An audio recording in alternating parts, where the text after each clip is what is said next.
I never imagined that the day my son walked down the aisle would also be the day I lost him.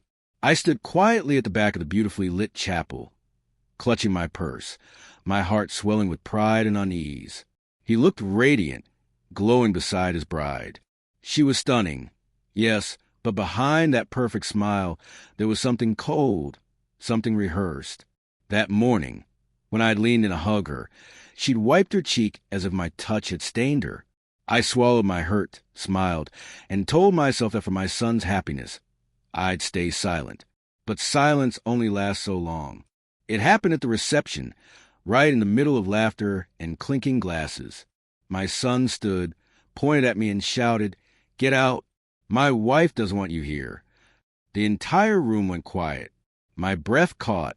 I felt every eye on me, felt the ground tilt beneath my feet. But I didn't argue.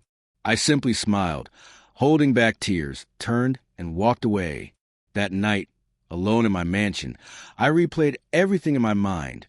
The scraped knees I'd kissed better, the nights I'd gone hungry so he could eat, the day he'd made me proud beyond words.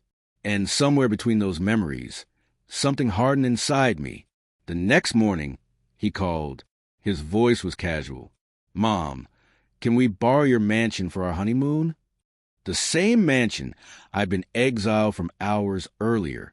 I said yes, of course. And I even prepared a little surprise. When they arrived, everything was perfect.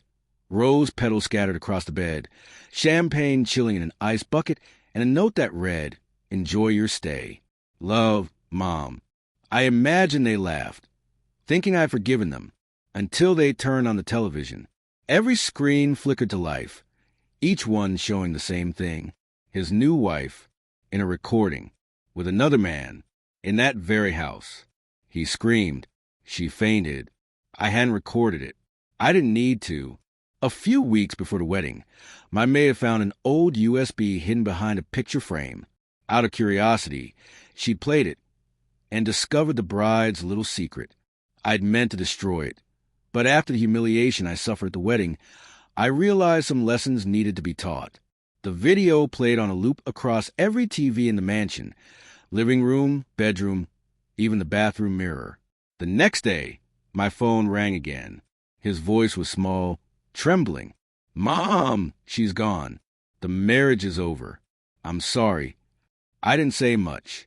Just, "Son, remember, disrespecting the one who raised you is the fastest way to lose everything." He hung up quietly. Later, I walked through my empty mansion.